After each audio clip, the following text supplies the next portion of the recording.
आणि यानंतर आणखीन एक राजकीय वर्तुळातलीच महत्त्वाची बातमी आहे। मात्र ही बातमी नेमकी कोणत्या दिशेने जाणार हे ठरणार आहे येत्या बुधवारी।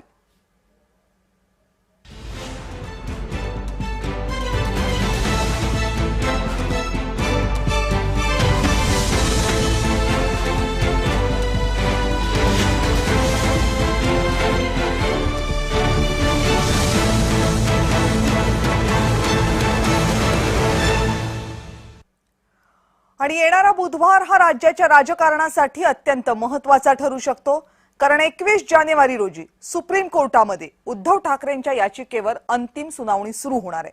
दोनही पक्षांना अंतिम युक्तिवादासाठी 3 तास दिले जाणार आहेत।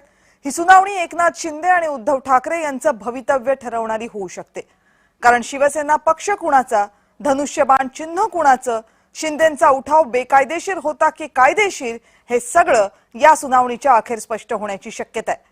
पण जर कोर्टाने ही केस 7 न्यायमूर्तींच्या खंडपीठाकडे वर्ग केली तर मात्र निर्णय यायला आणखी वेळ लागू शकतो, असं कायदा क्षेत्रातले जाणकार म्हणतात।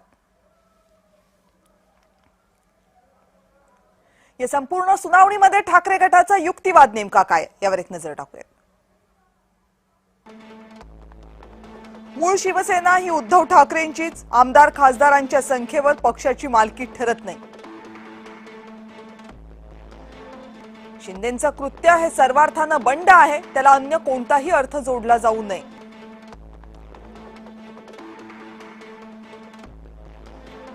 प्रतोदाच्या सूचनेकडे कानाडोळा करणं हे बेकायदेशीर आहे।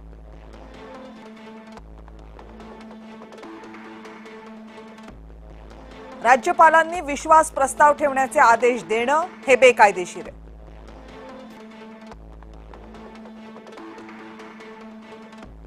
विश्वास प्रस्तावाचा आदेश देऊन राज्यपालांनी शिवसेनेमध्ये फूट पडल्याचं एका अर्थी मान्य केलं।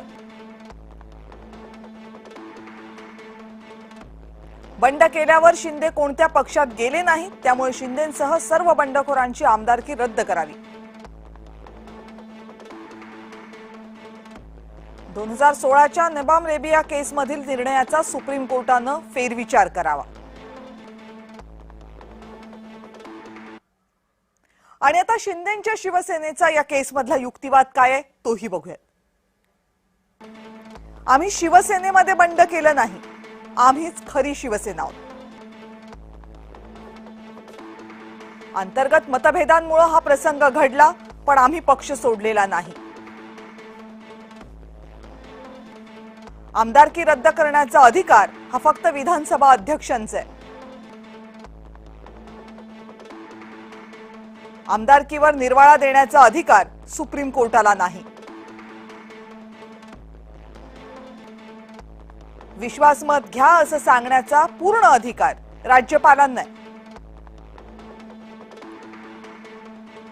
उद्धव ठाकरेंकडे बहुमत नाहीये असं राज्यपालांना वाटलं, म्हणून त्यांनी विश्वासमत घेण्याचे आदेश दिले। अध्यक्ष किंवा उपाध्यक्षांना काढण्याबाबत नोटीस प्रलंबित असताना ते आमदारकी रद्द करण्याबाबत निर्णय घेऊ शकत नाही। आणि सुप्रीम कोर्टातल्या सुनावणीमध्ये आतापर्यंत काय होणार, काय झालंय याची सगळ्यांना उत्सुकता आहे। कोर्ट काय निर्णय देणार याच्या 3 प्रमुख शक्यता सध्या वर्तवल्या जातात। या महत्त्वाच्या सुनावणीमधली पहिली शक्यता, शिंदे गटाची कृती ही बंड म्हणून घोषित केली जाऊ शकते आणि मग पक्ष आणि चिन्ह उद्धव ठाकरे यांच्याकडे हस्तांतरित केलं जाऊ शकतं। दुसरी शक्यता, आम्हीच खरी शिवसेना हा शिंदेंचा दावा मान्य केला जाऊ शकतो आणि मग सत्ता स्थापना ही योग्य ठरवली जाईल आणि त्यानंतर जे जे काही झाले ते सगळंच। आणि शक्यता तिसरी, शिवसेनेचं धनुष्यबाण हे चिन्ह गोठवलं जाईल आणि ते 7 न्यायमूर्तींच्या खंडपीठाकडे वर्ग केले जाईल। या संदर्भातली संपूर्ण केस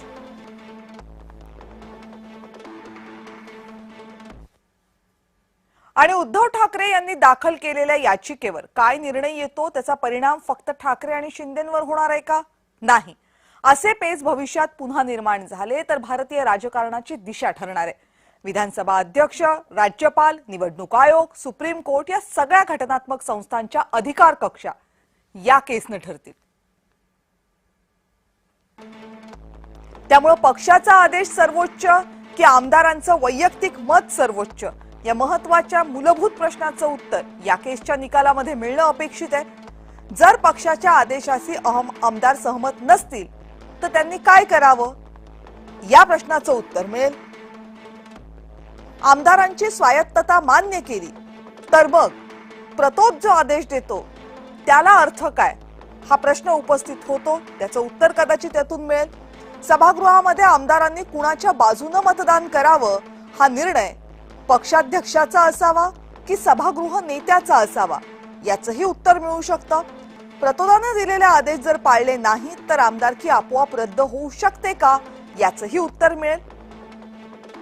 एखाद्या मुद्द्यावर सभागृहामध्ये मतदान न करण्याचा अधिकार हा आमदारांना आहे का, कारण व्हीपचा मुद्दा, प्रतोदाचा मुद्दा इथं फार महत्वाचा आहे, त्याचं उत्तर मिळू शकतं।